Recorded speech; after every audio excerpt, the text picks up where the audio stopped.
In this chapter, we're going to explore the essential process of data wrangling. Now, if you've ever tried to work with a real-world data set, you know it almost never shows up clean and ready to go. Data wrangling is that critical preparatory work of cleaning, transforming, and structuring raw, messy data into something you can actually analyze. It's really the foundation that makes all the exciting stuff like modeling and visualization even possible. Okay, let's just dive right in with a real-world example. What you're looking at here is a plot of CO2 measurements from the Mauna Loa Observatory, a super important scientific data set. But just at a glance, something looks, well, broken, doesn't it? See those sharp vertical drops? They're plummeting to negative values, which for CO2 concentration is physically impossible. This is a classic telltale sign that we're dealing with raw data that hasn't been properly wrangled. So, the big question is, how do we get from this broken-looking plot to some reliable insights? Well, it takes a structured process. So today, we'll walk through the 5 key stages of data wrangling. We're going to start by understanding why this is all so critical. Then we'll get into the detective work of checking data quality and handling missing values. After that, we'll see the power of transforming and reshaping data, put it all into practice with another example, and then we'll wrap up with the key takeaways you can use in your own work.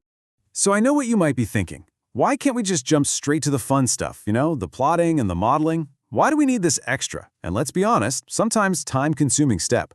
Well, the simple answer is that real-world data is messy.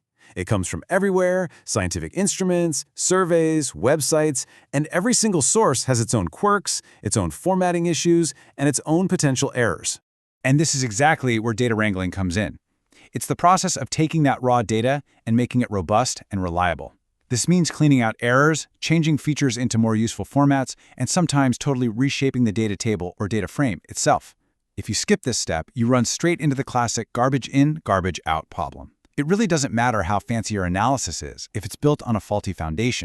Which brings us right back to our yikes moment with the CO2 data. Those bizarre dips are a perfect picture of what happens when we skip the wrangling step. Just making a simple line plot immediately showed us there was a problem, a signal that something in the data needs our attention before we go any further. And this is a powerful lesson.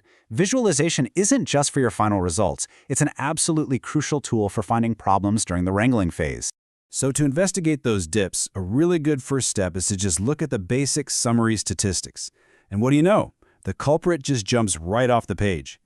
Look at the minimum value for the average column. It's negative 99.99. Obviously, that's not a real CO2 measurement. This is something called a sentinel value.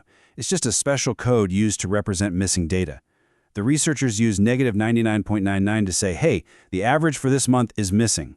It's a common practice, but it will absolutely wreak havoc on your plots if you don't handle it properly. And that discovery leads us right into our next section, which covers the first critical steps in any wrangling process, performing quality checks and figuring out what to do with missing information. This is really the point where we go from just having data to actually understanding it. It's honestly helpful to think of this whole stage as detective work. You need to approach your data with a healthy dose of curiosity. You're looking for clues. Does the number of rows seem right? If there's a month column, do the values actually go from 1 to 12?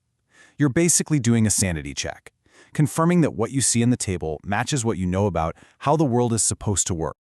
Okay, so we found these weird negative 99.99 values that stand for missing data. Now what? We have to decide what to do about them. And this is a really important decision because the choice you make right here can have a serious impact on your final analysis and the conclusions you end up drawing. Generally, there are 3 common strategies. First, you could just drop the records entirely. Just remove any row that has a missing value. Simple.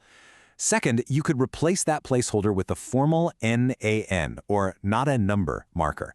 Most analysis software knows how to handle these gracefully. Or third, you could impute a value. It's a fancy word, but it just means substituting a reasonable estimate, like the average of the column or something more sophisticated. And this visual illustrates the difference perfectly. Take a look. The first plot shows what happens when we just drop the records. The line just connects May straight to August, totally hiding a 2-month gap in the data. That's pretty misleading. The middle plot uses NaN, which correctly creates a break in the line. It shows us where data is missing. And the third one shows imputation, where we filled in the gap, which preserves the seasonal trend. There's no single right answer here. It depends on your goal, but you have to understand what each choice does to your data. All right, let's move on to another critical part of wrangling. transforming and reshaping data. Sometimes, all your data is there and it's correct, but it's just not in a format that's useful.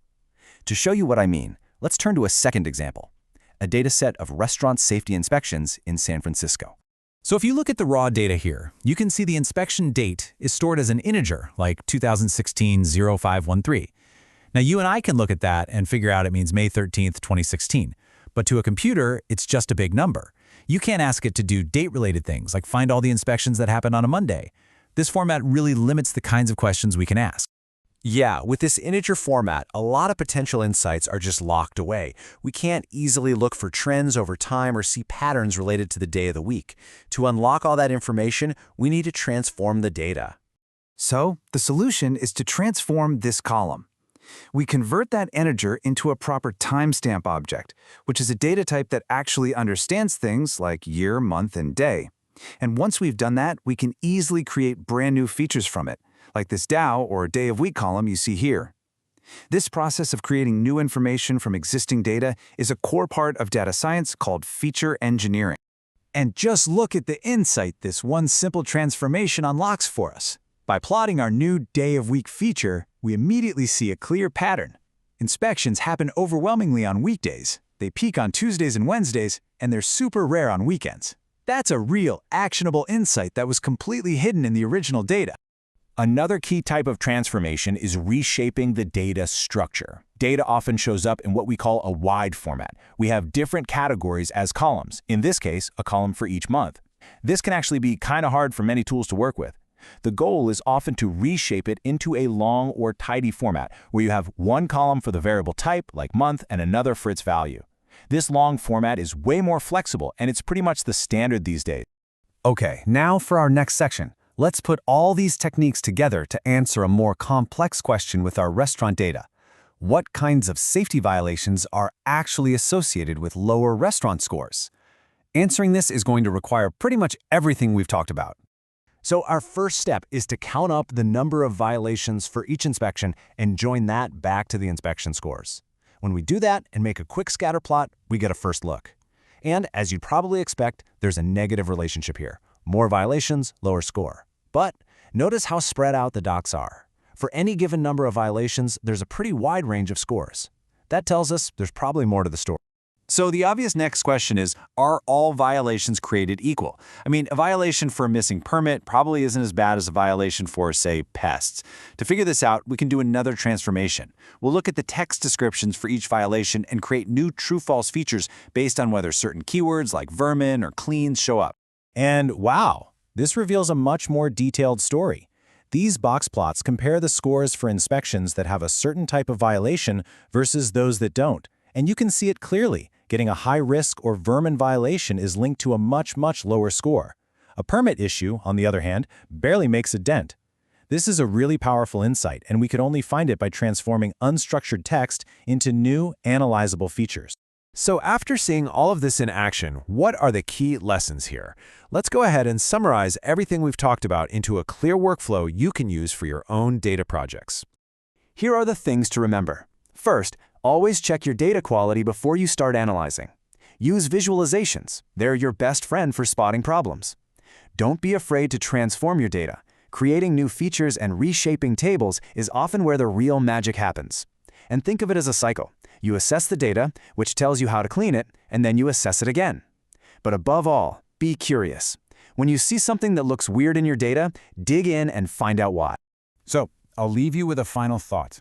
How might one small, undiscovered data quality issue, like a missing value code you didn't catch, completely change the final conclusion of your next project? The main takeaway here is that data wrangling isn't just a chore you have to get through. It's the very process that ensures the integrity of your work and gives you the confidence you need to stand behind your final results.